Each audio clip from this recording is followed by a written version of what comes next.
Bon, alors je le disais il y a quelques instants, il est grand temps de recevoir les invités de cette soirée. Des invités avec lesquels on va parler d'artisanat, d'art et bien sûr de gourmandise, puisque cette émission s'appelle Des idées et du goût. Et du coup, on a le plaisir pour commencer de recevoir Christelle. Et elle va nous parler, en l'occurrence, de création en crochet. Bonsoir Christelle. Bonsoir. On est ravis de vous avoir avec nous ici sur les ondes de Variance FM, c'est un plaisir. Merci de me recevoir aussi, avant tout. Eh ben écoutez, on est très content. Alors du coup, votre petite entreprise s'appelle Avoir, etc. Tout à fait. Un nom pour le moins original, j'ai envie de dire. Hein. N'est-ce pas? Tout simplement, ça donne envie de voir ce que vous faites. Alors on a plein de questions à vous poser, mais je vais surtout commencer par laisser la parole à ma chère Karine, qui elle a préparé quelques questions assez intéressantes pour débuter. T'as vu, il est galant, hein? Il faut bien, il faut laisser la parole à ces dames pour commencer quand même. Hein. Parce que moi, je connais Christelle, donc je me permets de la tutoyer. Tout à fait, tu as bien raison. Alors Christelle, je voudrais savoir depuis quand tu fais du crochet et comment tu en es arrivée à faire ça. Comment est-ce que je suis arrivée à faire du crochet? Très très bonne question. Et comme ça, je vais révéler un vrai mystère, n'est-ce pas? Donc j'ai commencé à l'adolescence, pour être vraiment plus précise. Je devais avoir, je sais pas, 13 ou 14 ans.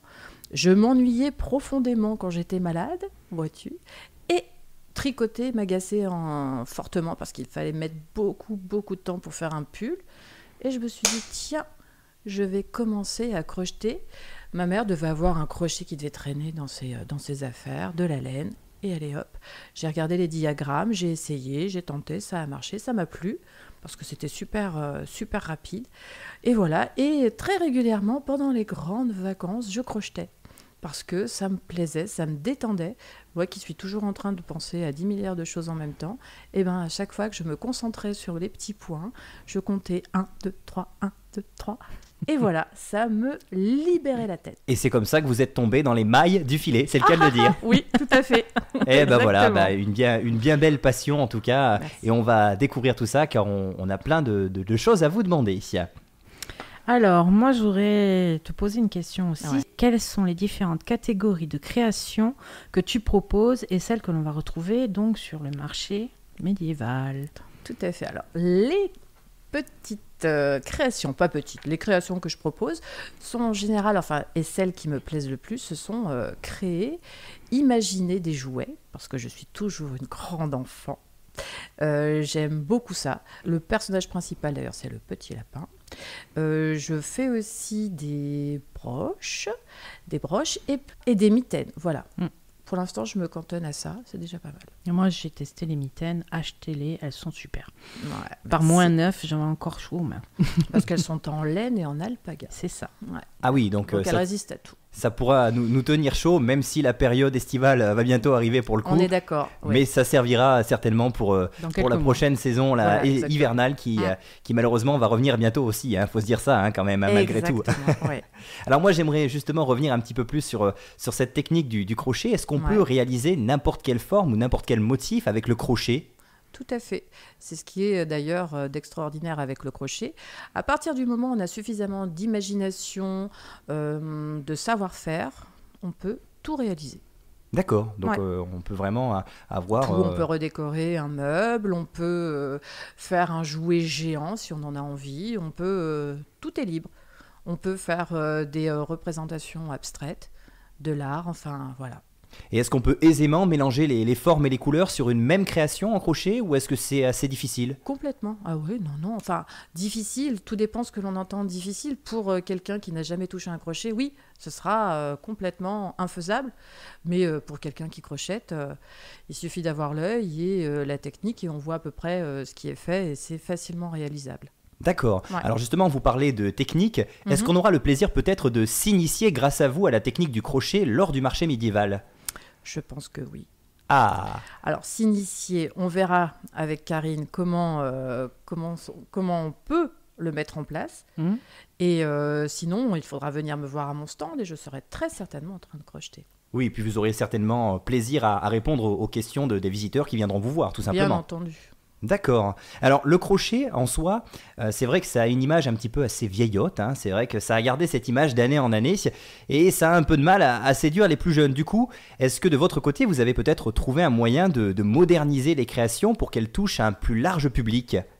Alors, moi, je suis pas tout à fait d'accord. Ça fait déjà quand même plusieurs années maintenant, on va dire bien 15 ans que le crochet n'est plus vraiment aussi ringardisé.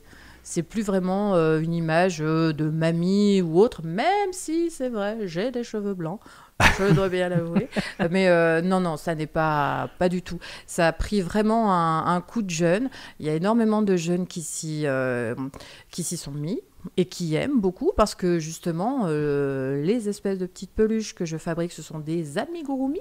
Et les amigurumi, les jeunes adorent les amigurumi parce que l'univers du manga, du kawaii, ça leur plaît énormément. Et ils sont au courant de tout ça. On peut réaliser des Pokémon au crochet, enfin voilà, on peut réaliser plein de choses. Oui, et puis j'imagine que vous avez un petit peu modernisé tout ça avec des touches de couleur notamment et des choses qui sont peut-être un peu plus vives que ce qu'on avait auparavant dans le crochet traditionnel en soi. Alors, c'est très gentil, mais je n'ai rien modernisé du tout. Les Japonais sont vraiment très forts pour ça. Et ça fait déjà depuis eux de très nombreuses années qu'ils s'y sont mis. J'aime beaucoup en revanche créer des personnages, mais point du tout, enfin j'ai rien imaginé. Alors après, effectivement, vous pouvez aller voir sur ma page Instagram, à voir, etc. Voilà, vous pouvez me retrouver et voir au préalable ce que je réalise. Mais enfin voilà, non, je n'innove, je suis pas une grande innovatrice, rien, enfin voilà. Alors moi, je voudrais savoir quelle est la création la plus originale que tu as pu faire en crochet. La création la plus originale. Alors, pour moi, c'est pas la plus originale, mais c'était l'un de mes bébés. C'est le livre que j'ai réalisé en 2009, qui était sorti aux éditions Créapassion. Et voilà, ça, c'était mon vrai grand bébé, ma vraie grande aventure au crochet. Quelque chose qui était complètement inespéré. À l'époque, j'avais ouvert un blog. Et via ce blog, j'avais été contactée par une maison d'édition. Et voilà comment l'aventure avait commencé. Donc c'est surtout ça. Mais après, le personnage dont je suis le plus fière, c'est le lapin. Et peut-être le super lapin, l'un des premiers que j'ai pu réaliser. Et est-ce que c'est l'article que tu préfères crocheter ou il y en a d'autres que tu préfères crocheter ? J'aime tous les crocheter. Oui, c'est une véritable passion pour vous. Ah ouais, vraiment. On le sent bien d'ailleurs quand vous nous en parlez, on voit bien que c'est quelque chose que vous aimez et on espère d'ailleurs que vous allez partager cette passion avec un maximum de monde le jour du marché. J'aimerais bien. On va rappeler un petit peu donc vos coordonnées, je pense que c'est important pour nos amis auditeurs. Où est-ce qu'on peut vous retrouver donc sur Instagram, vous le disiez, c'est ça ? Majoritairement sur Instagram, ouais. D'accord, là, votre page c'est avoir, etc. tout avoir, simplement. etc. Oui, tout simplement, avoir, etc. Et puis sinon, vous pouvez aussi retrouver ma petite boutique en ligne sur Etsy, la plateforme Etsy. D'accord. Etsy.fr. Ouais. Pareil, on tape tout simplement avoir, etc. et on vous retrouve exactement. très simplement. Et puis il y a un lien aussi directement via mon compte Instagram. D'accord. Et puis le jour de la fête médiévale, on la retrouve rue de l'Air. Rue de l'Air, le jour de la fête médiévale. Eh bien, écoutez, notez-le bien sur vos carnets, chers amis auditeurs. Évidemment, on aura l'occasion d'en reparler. D'ailleurs, il y aura une autre émission sur le marché médiéval, une émission qui se fera en direct du marché le jour même. Évidemment, on n'y est pas encore, mais ça permet déjà d'avoir un ordre d'idée de ce qui va se passer. Évidemment, ma chère Karine, il y aura plein de belles choses ce jour-là. Et puis, on aura plaisir à retrouver Christelle qui nous a présenté avec joie ses créations ce soir. Merci beaucoup. Christelle, on vous souhaite évidemment une agréable fin de soirée. Et puis, on vous dit à samedi prochain, j'ai envie de dire, parce que ça approche. Oui, à grands pas. Oui. À grands pas, préparez-vous, voilà, continuez à crocheter au maximum. Et puis, nous, en tout cas, une chose est sûre, c'est qu'on a vraiment accroché, c'est le cas de le dire, à votre technique et à ce que vous faites, ça c'est clair. Allez, on se retrouve d'ici quelques instants sur les ondes de Variance FM. On écoute tout de suite Georges Brassens avec Le Moyenâgeux et on se retrouve avec un prochain invité d'ici quelques instants.